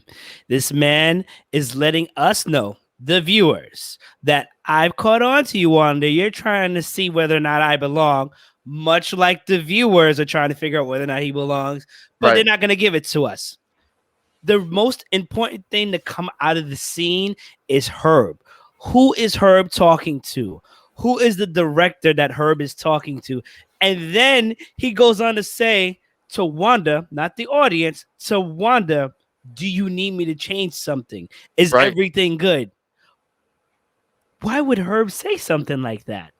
Can we all get to figure out? Okay. Who could be directing this little montage of episode? Wanda's evil twin. No, I'm just kidding. Wanda's evil twin, Wanda. Wanda. Go ahead, Leslie. You seem like you want to add a little something to that little scene right there. What did you get out of that quick little? What did you get out of that quick little scene right there? Well, I think Pietro is there because he's there. He showed up and everything. I believe you. He's working with his own realm. He's not. He's doing his own thing there. When I first saw the scene and Herb was talking, and he asked her, "Is there anything that you want me to change?" I thought that was out of fear. I thought it was out of fear that he was asking that, because everybody's trying to please her for fear that she's going to do something to them. But then I realized that he wasn't afraid when he was saying that. He was just like, what do you want me to change? He was accommodating. Right. And he was like a producer on set. Yes. So he is working for somebody else that has infiltrated this world and knows that this is going on, is perpetuating it. And then it made me think that possibly Pietro is also working with this person, playing in this role. Yes. And that, he's doing it because Pietro seems to be playing along, and that's exactly playing along. Exactly. Playing along. He's so precocious. I mean, he does so many little bad things on the side, knowing who he is. It's making me think there's somebody else ruling that's in this universe that is actually, look at y'all doing the God picture. This is because Bergie's next. Hashtag to skip us. Oh, because everyone gets their turn. Well, we'll continue on. We'll go with this one anyway, because Bergie will go with this one. Next, we see Vision, and he looks like he's on the other side of town, and he looks at a couple putting up Halloween decorations, and they seem to be repeating the same motion without completing the task. And that happens all within the other, like puppets on a string. Bergie, when you started seeing that, and Lily, you start seeing the woman start shedding a tear right there, because she's literally on repeat, as if they didn't know how to edit the piece. God. Honestly, when I saw that, I thought that was my dance move back in the day when I was in school, like doing this, like, it was my bad dance move. Just like that, it's like, Saturday Night Live, like, do it. It was sprinkler. Yeah, the sprinkler. It was definitely weird, because it looked like she was caught in like a time loop in a way. She couldn't get the motion down. If you look behind her, you saw the husband doing the same thing. He's picking up the bucket. He picked it up, then he put it back down. And it was like they were both out of sync in a way, just like a hair off on both of it. And it was like you saw Vision, he's looking through, he's watching all the kids walk through, he's watching, and all of a sudden he turns and sees that. And it was just like, something ain't right here. Like he was like, all right, is she controlling? And as it's getting further away from the epicenter, which is Wanda, it looks like time is slowing down and nothing's moving quickly enough. And that's why it's like they're broken in a loop. They can't seem to get it done. One thing I just wanted to say about that previous thing where Liz was talking about, the only issue I had with it was the costumes. Those were not truly 90s costumes. I didn't see plastic mask the Right. rubber band around the back, cutting their chins or anything like that. You're going to do it right. I want to see a poorly done Spider-Man, Captain America costume. That would have been The true bad 90s. the bad Batman costume, which were either you spent the money, got the cow, or you I got would like have the loved. one I with the would ear have loved weirdly if pointed. they threw a Superman costume in there, but not have it be Superman, but have like weird, like a backward S or something, and just throw a little like. Well, they could have. They could have. They I could would have. have loved it. They could have teased their alternate characters. Let's go with Mayhem first, and we'll finish up with Leslie. For Mayhem, what did you think about the scene and including the repeat that Mayhem had visioned? First I of all, mean, not Virgie, vision had. they got the money. They're going to spend it on the costume because I'm not going to be in WandaVision looking like a Super Miguel instead of Superman, okay? I'm just saying. I'm just saying. Second of all, that one part where the family is stuck in a loop, right? That one scene, I think we kind of overlook how dark it is because you forget in the previous scenes on how everybody, and even in this scene, which we'll go into further, it's kind of asking Vision to stop what's going on, and they're out of frantic. You kind of put yourself in them. It's like, yo, just stay calm, and he'll, but then you don't know how long they've been doing this. You know what I'm saying? And you don't know how they feel, so they're like very scared. This woman is crying. Mm-hmm. Kind of like crying for help, visible tears. And I get this is a Disney show, but this is a very dark theme because she has no control of her actions. And of all the things, she's stuck doing this one thing. She can't stop. She can't. There's nobody to help her. And I thought, even though this is a great show, that is a very dark tone theme in that one instance. And I think for everybody, until I said it, just kind of went. No, you're actually correct on that one. Nope. That is very dark and a thing. Leslie, did you want to add to it? No, I was going to say that, you all were expecting to see 90s costumes and everything, but understand that this is from her perspective of how she was living in the 90s. One of the things that I noticed in the show that was really strange was that there was a Jason character in the back that had on a Freddy Krueger outfit. Yes. So it speaks to how frazzled her mind is at this time. It is definitely out of sync, but I thought, these are details or minutia that she probably didn't really pay too much attention to when she was growing up in the 90s.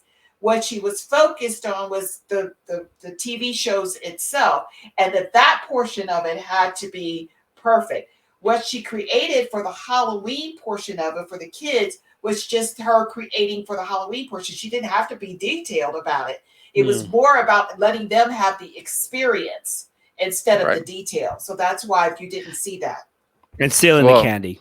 Well, speaking of the detail, now we get into the WandaVision commercial, which is looking like a Capri Sun Go-Gurt claymation commercial.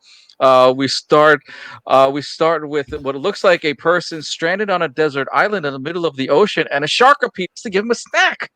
Well, the snack is called Yo Magic. The shark tosses him the snack and fishes, and Lily starts swimming away. But the person is too weak to open the snack and starts withering away. Another dark moment. Trying to open up the snack. The commercial ends with Yo Magic, the snack for survivors. Bergie, let's go with you with this one. There's a lot of detail I didn't put in for this one because there's a complete darker undertone that went on in this commercial. So please take it away. So I noticed with that one, it does have that Capri Sun, like you were saying, where it was in like Go-Gurts back in the day, where it was like they are on the skateboard or the surfboard or something like that, and it popped up in there.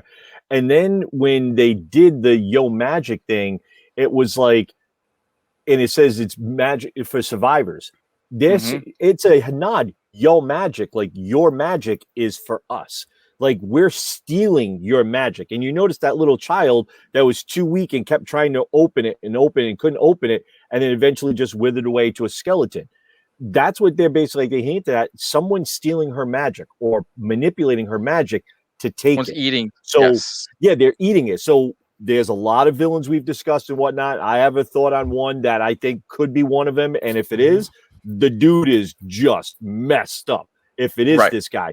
But the way he's stealing the magic, I think that's what the tone of that thing was. And they've now got the kids who now have magic or have powers. Could they be trying to get the kids? Like that's what that. We didn't get to that part yet.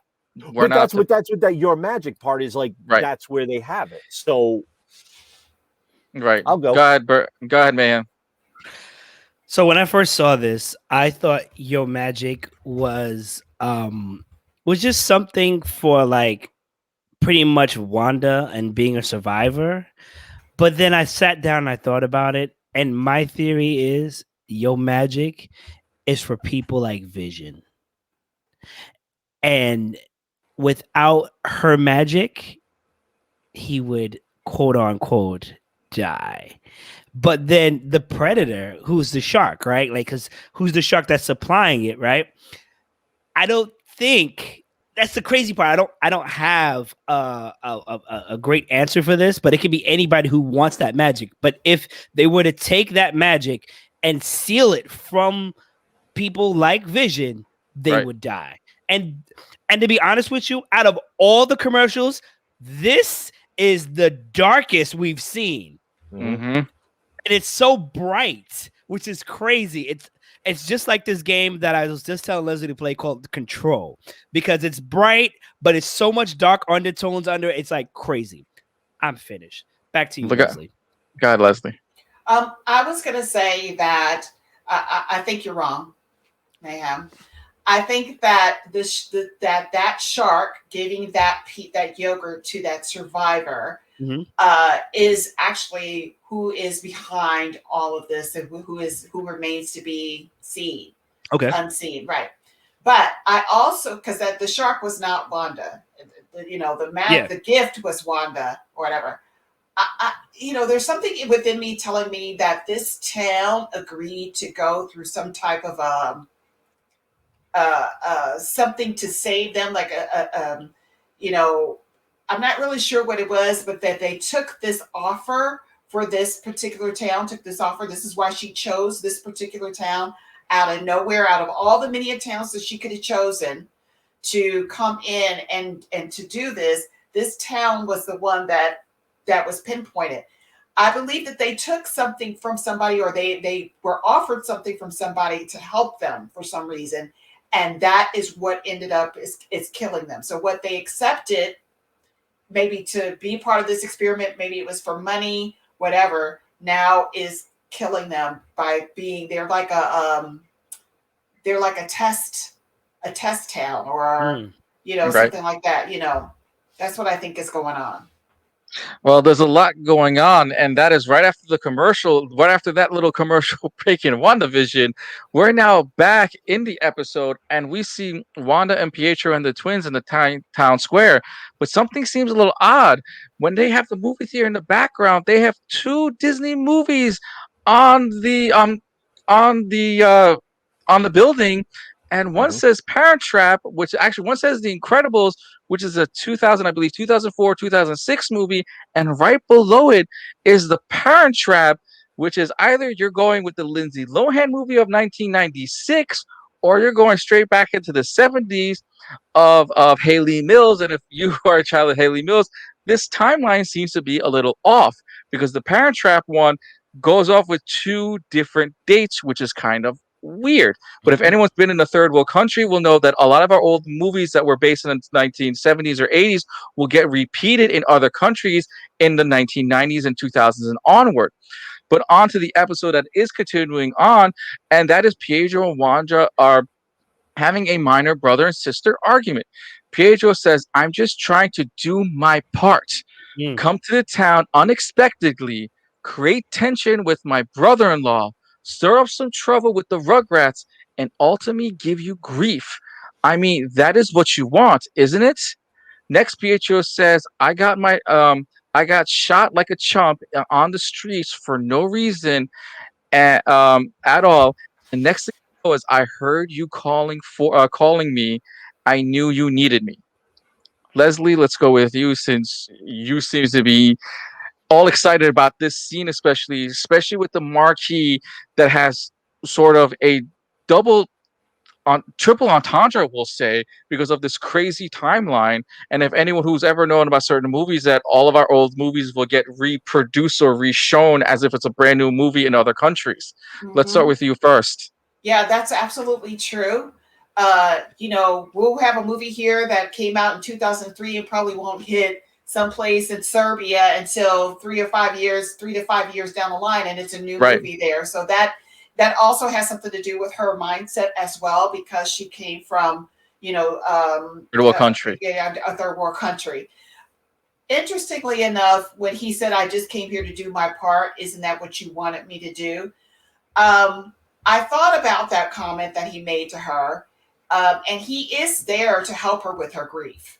He is there to help her with her grief. I think that he said that because he knows that she's grieving. He knows her more than anybody. He knows her that well. So he showed up there. She basically saved his life, because he said, "I was dying in the street, or I got shot. And next thing I know, I hear you calling me, and you're bringing me out of that." He knows his sister. He knows her mindset. He knows what they've been through as children, and he's basically there to lend as a supporting role, a co-star role, basically, in this dream of a television dream that she has. But like I said before, he is not like anybody else in this universe. He came willingly. He's doing his part. He's staying there, and he may leave at his own will. He might, because he showed up. Remember when he showed up at the door, she was surprised to see him. But she just went ahead and accepted him into this world and wrote him in to her whole television show. To her world right now, to her current world. But he's not. But he's only going along with it to a certain extent. Remember, she can't control him. She can't control while he's still in the candy. He's writing his own script here. He is writing his own script. If you look at it, he's not He's doing the rewrites. Yeah, he's doing the rewrites. He's doing his own thing. It seems like, but he seems like he knows some sort of a role, as if he knows what actually is going on in the background. And Mayhem, your thoughts on all of Pietro's comments in just that 2 minutes right there? That's a lot to take in.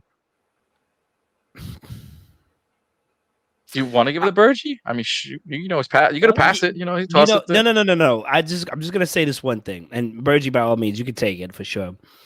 I think we're all hitting at the same thing, that Pietro is not following the script, and Wanda's only allowed him to be there per se because of the loss of her brother and how happy she's there to have him there. While one thing I really want to say is, she does not know why he's there and how he's there, which seems to me like she at least knows how things get there. So she's trying to get information out of him. That's all. Right. God, Bird, you want to add to this, or are we going to continue on? Well, it was interesting, his comments and his storyline is exactly like everyone's saying. He's ad-libbing. He's off the cuff on a lot of the conversation that they're having, but he's also challenging her on a lot of stuff that he said there. Like, I'm here to give your husband grief. I'm here to, rile up the Rugrats. Basically what an uncle would do in a way, or a brother-in-law would do. But he's also challenging her because he's not answering any of her questions, because he doesn't know the answers, because he doesn't have so many years of experience, that was missing since Ultron till he's here. And it's a totally different Pietro than what she's used to. So it's interesting to see the storyline there. And I agree with everyone where he is rewriting. I think because he is so fast and his synapses is moving so quickly, his mind is able to repair whatever they're trying to do to him, maybe to get him in line. We've seen that like in comics and other things. They've always talked about Quicksilver, how fast he is with his thoughts. The Flash in the DC universe, how fast he can rethink something and have 14 million conversations. He is the same way. His speed is keeping him, I think, sane per se. And that's what's challenging her and whoever the director of the episode is, in a way. Are you saying that Pietro does not have cliff notes, or does not have notes somewhere in his pocket to kind of throw in a little thing here and there?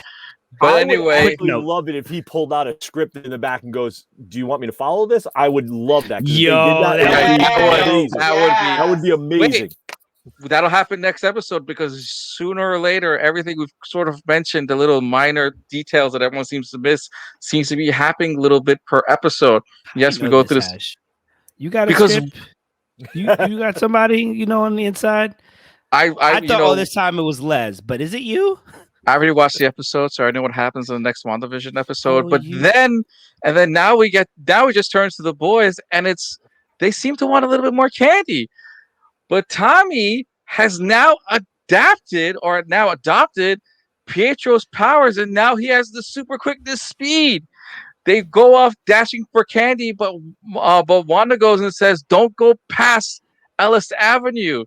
But guys, what's past Ellis Avenue? But let's talk about the main attraction, and that is one of the twins now has shown to have powers, but not just any powers, but he has Pietro super speed powers, the speed of the powers of the Quicksilver. Bergie, let's go with you. You were, because as we sit there and talk about the setup for Young Avengers and waiting for these boys to have powers, and look, last episode ago before, the kids are normal. Mm-hmm. The kids are listed as being normal. Now they have powers. Yes, they were. Normal. They weren't normal because they aged themselves. They had conscious minds and they can age themselves. Right. Or whoever aged them. You're right. But when he got the powers, and my curiosity is it because Pietro showed him how to speed up, and maybe he was able to figure it out? Like, kids are quick, they're resilient, they'll figure stuff out. You teach a kid not to close a door, lock a door, they'll figure a way to open that door to get into something else. So you put a cookie jar somewhere, they're going to get to that cookie jar because they want that cookies. In my opinion, he figured out his powers just by watching his uncle do it, in a way. Mm-hmm. And then all of a sudden, they're all like, Pietro's like, yes, he's a Maximoff. Like, there's something else there. Are they leaning into Magneto or somebody else? Like, I'm curious on this. Like, him getting his power in the way he did was pretty interesting. They buzzed off, came back. They got big candy bars. Like, all right, that was kind of cool. We always went for the houses with the big candy bars.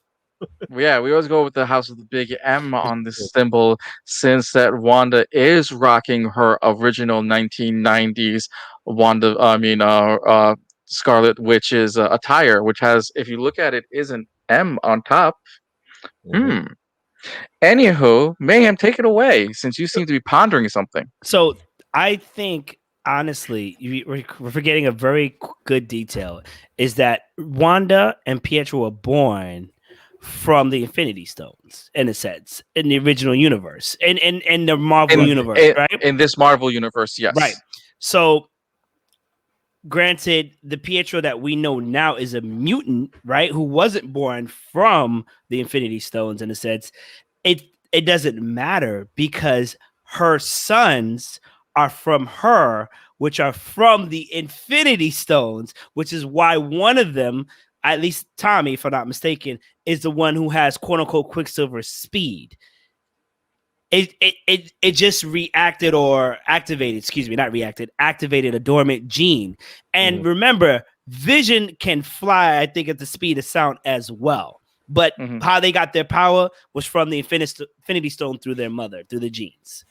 Boom. Leslie, you want to add to it, or we're going to continue on? No, you can continue. All right. Back to the base we go, and we see Monica, Dr. Lewis, and Agent Wu at the server's tent of the military base.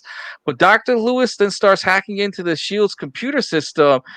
Next, they hack into Hayward's devices. Hayward has figured out how to track Vision.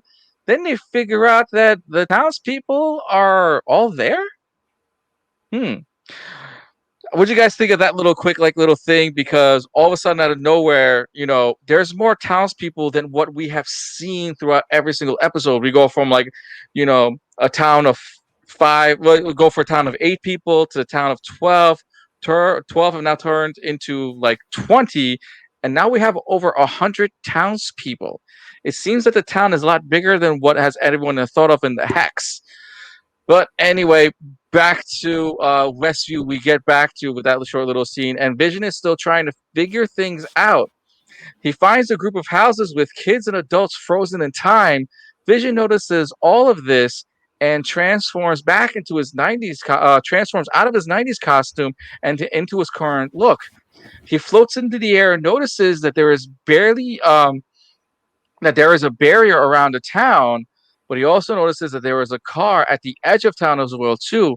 He approaches it, and Agnes is in a dazed and confused moment. Go ahead, Mayhem, we've talked about this before. I think you should be the one to answer this one.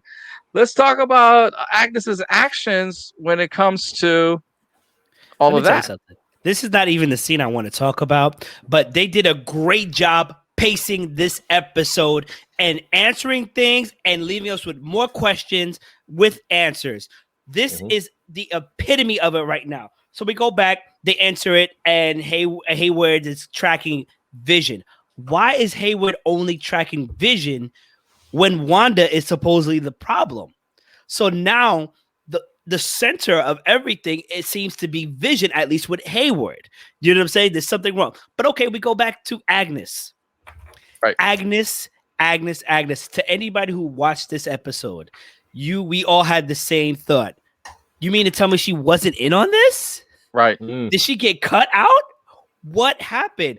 How is it that Agnes, who popped in, who seemed to know everything, she even checked out the mailman's butt, okay? She was in on everything. And let's not forget, in the beginning of the intro episode, she's wearing pants just like Juicy Couture with her butt's naughty. Yep. Naughty. So, like, she even saw Wanda use her powers, and she was like, meh, it was supposed to happen. Meh, but now she's a victim of it. What is going on? Is that the real Agnes? Has Wanda changed her views of it? Like, but let's not forget. We'll have let's have Burgie continue this one, where even when she's out of the trance, where Vision took her out of the trance, remember she's wearing a Wicked Witch of the West outfit, and at one point she even does the Wicked Witch of the West laugh, as if she, let's continue with you, is a witch herself, but she seems to be a confused witch now. If we're going with this so-called theory that everyone believes that Agnes is in on it. Virgie, I noticed that too, because when he did that and saw her, I was like, she's dressed as a witch. And my first thought was, is she there to distract him? Like to get him back on course per se, because he's going out to, where's the one road that, Wanda told him not to go to? Ellis Lane. Like, don't go past Ellis Lane. And there they are at that. And she is dressed like that. And I noticed the shirt there, and she's sitting right there where they're not supposed to go to. It seemed a little weird when he brought her out of that trance. She's like, oh my God, she totally changed. Like we saw his coworker and other people. And then she's like, you're an Avenger. And he's like, what's an Avenger? And like, he had no idea. And she's like, what do you mean you don't know? You're supposed to be dead. Right. And then she's like, am I dead? You're dead. He's like, what? Why would you be dead? You're dead. Dead. And then she does that laugh, that cackle like a witch would do in like a witch movie or something like that. And I was like, or someone who's losing their mind. But don't forget, or someone who's losing her mind. She goes back to normal, and she's like, okay, I'll go back to, whatever. And she, like Heidely Ho neighbor from The Simpsons, and she goes back to her thing. And I was like, what the hell just happened with that scene? Poignant, because we all think she's a witch, but now, is she a witch? Is she in on it? Did she get written out of the script? I don't know. I'm curious. Yeah, God, Leslie. So you all were talking about the fact that Hayward is only tracking Vision, but do you realize that when Wanda went and stole the body of Vision, they were doing something to his body? Yep. Yes. Right. So the whole goal when Vision is becoming awake and he went past Ellis Island was actually, I believe, to bring him out so that they could take his body and reclaim it again. Yes. I think that was the whole intent of Hayward and the reason why he got all the men there and why he's stopping Monica and Wu and all of them. But I'm not going to go any further because we're going to just talk about this, but I believe that is what's going on. That is why they're tracking him. They were doing something. Either they were using him as a weapon or they were trying to weaponize him at some point, but this is what was really going on. And yes, I do believe that Hayward is a bad guy and that he's working for a bigger source. He's a Skrull. Yeah, he's definitely a Skrull. Maybe he's going to transform into the Red Hulk. Ooh, could that happen later down the line too? I don't know, but I don't think that he's the villain. I think that there's a bigger mastermind. Well, speaking of masterminding as well too, back at the base we go, and Monica, Wu, and Lewis are still back in the base. Monica's trying to devise a plan to get back into the Hex, and Dr. Lewis goes, well, you can't because your blood, which Hayward has on file, has been altered not once, but twice entering and exiting the hex. She's apparent, and then Monica goes and says that she's apparently waiting for someone to meet over the ridge. But who could that be? She takes Wu with her because Wu wants to hotwire car and be the extra, boyfriend's like hero material, that he was trying to be, man in charge. And they ride off into the sunset, or what it's supposed to be into the sunset.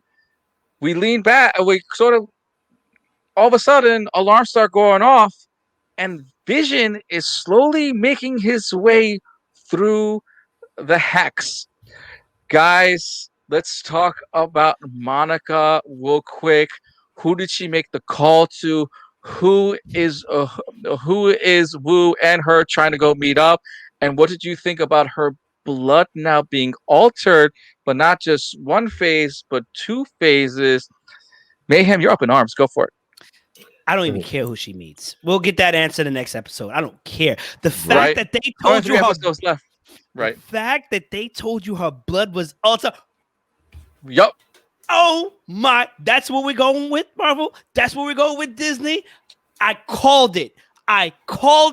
Cut me my check. Cut the check. I said that when she was pushed out of the hex the first time, her skin was still crackling with the chaos energy, and that may affect her.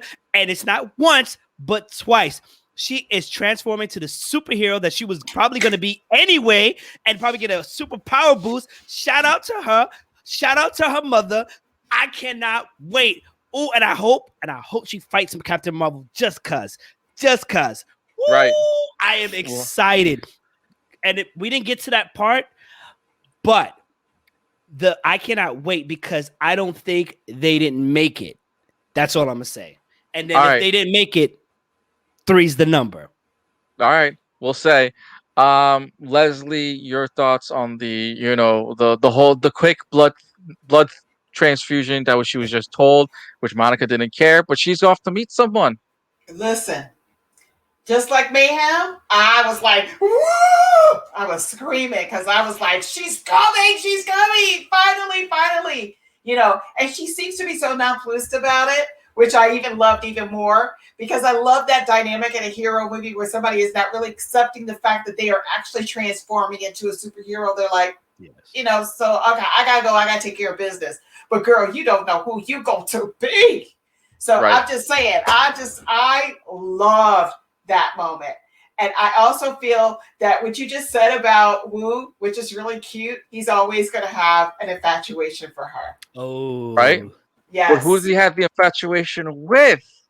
With Monica, you could tell at the beginning when she came there and she walked through the hex, there was a sense of some type of admiration on his part about it, because he did say she just does. I mean, look, like a man who knows his girl. He's like, she just does that sometimes. Well, he saw a pretty girl, and what does every guy do when they see a pretty girl? Then they just learned a magic trick. That's the first act that he did, and that was slip him that card in that first. Guys, you make fun of her right now, but that's exactly what he did. That was his slick slide move. Yeah, Bergie, is this really going to lead to it, or we're going to see Monica slowly get her powers maybe at the end of the episode? Because look, we got 3 episodes left, and we have to figure. I mean, especially what happens in the next scene, which is really interesting, and the scene after that, because at the end of this is just bonkers, sort of. She is going to have her powers. I want to say, if not the next episode, it's the 8th or 9th episode. She's going to be full powered. She's going as Photon. And the reason being, it's been a hidden Easter egg in the posters. If you look at one of the posters that showed Monica Rambeau, and they have all the TVs almost like a Christmas tree in front of her.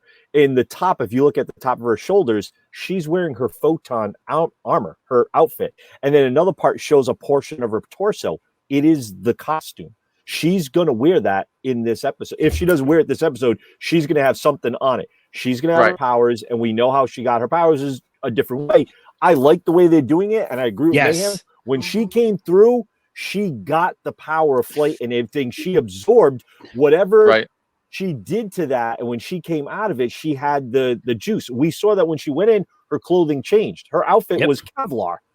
So you don't think that she didn't change her at a molecular level?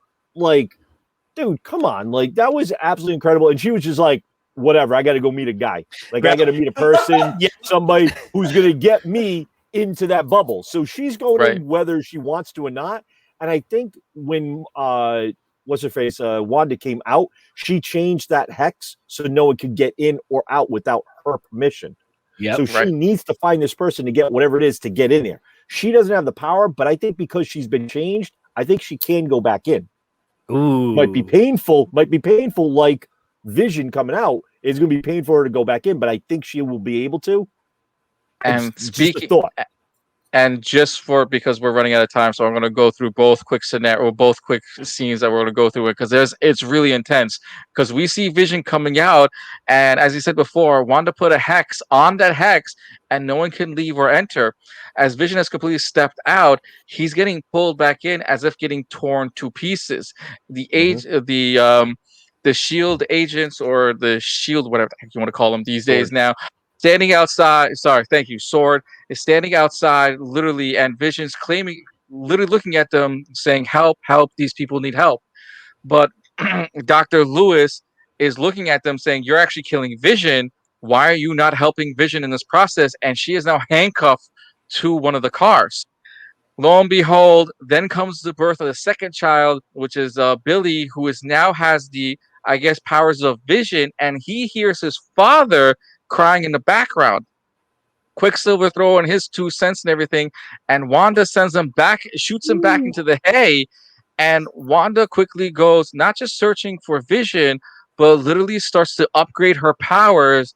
And now you see Wanda extend the barrier from beyond the town to going past where Sword has their base and turning every single Sword agent like a cop.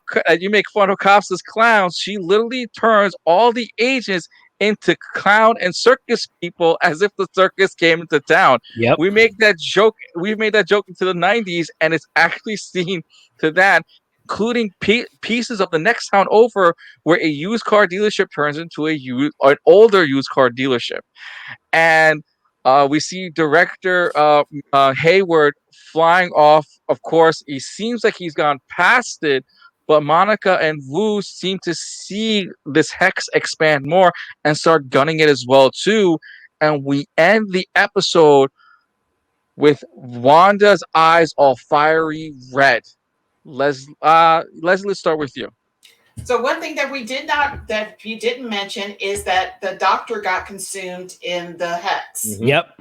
Yes. Dr. But we didn't see what she looked that- Darcy Lewis. Right, but that's why I left it up to you guys. You guys are the Yeah. ones Yeah. that fill up the thick, So thickest those pieces. Yeah. And that's so typical of her. Her comment when she got consumed, I laughed so hard because of what she said. Yeah. Oh, F. Yeah. Yeah. I loved it. I loved it. Yes, this is getting scary because now this is becoming an epidemic. Right. If you think about it in the sense of it being a virus, this is what this is becoming, and it has to be contained, because this is what she's basically doing. Is if she can't have things her way, she expands out into the world, and she is consuming. Eventually, it'll be the whole world. Mhm. Will be running from the mind of Wanda. And this is why they're trying to contain it. Imagine, we know what these people are going through. We know that they don't have a life of their own, and she's controlling everything. She's becoming maniacal in a sense, because her grief is just so because her grief is just so expansive. And her rage. There is this underlying rage in what she's doing. I really don't know what to say about this, except I can only speak to someone who's gone through such a tragic loss of a loved one, that I feel her grief and I feel her resistance to try to handle it, because it's just too much pain for her. So I empathize with her in a lot of ways, and I feel a lot of sympathy for her as well, because she's going through this and she's trying so hard to grasp the death of a loved one, the loss of a loved one, but everything is so out of control when you're trying to make it in control. That's basically what it is. You're trying to control something that you cannot control. All right. Mayhem, let's continue on with you. Your thoughts on now Billy getting his powers, and now he can hear his dad, and he also seems to have the powers of Wanda. I think it's dope. I can't wait to see what happens. I don't think Wu and Monica made it out. I'm sorry. And just something to keep in mind, because I know Birdie's going to wrap it up really nicely. Remember when they were talking, Wanda and Pietro were talking. Anyway, on the Hey, not Pietro. Remember she saw him with the bullet holes in him? Yes, that scary moment. Yes. I don't think that's her losing control. I think someone's reminding her that if she steps out of place, she will lose everything all over again. Mm-hmm. Ooh, that's good. Ooh, yes, very This good. is Mayhem very Mike. good. Enjoy the rest of your night. Hey, Bergie, take us away. Finish us off with with Vision falling apart, and then that hex getting expanded into almost like the next town over. Well, And who that's you the interesting. gonna go call? Well, that's the interesting. You saw the hex going like that, and you saw him writhing in pain and falling apart and being chunked back into it, where we thought he was being destroyed. When the hex came, he was perfectly back intact, sitting there. Let's just laying on the add to ground. this. Let's just add to this one. When he exits the hex, guess what's still on his head? And that is the Mind Stone seemed to be still attached to his head as he has exited the hex. But please continue. Yeah.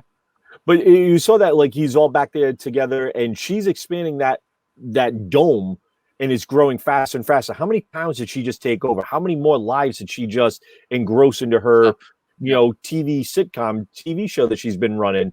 And I loved how they turned everything into like the late 80s, early 90s type vibe with everything. The military became clowns and stuff like that. And they went into, the helicopter went in, became a hot air balloon and stuff like that. And Hayward gets away.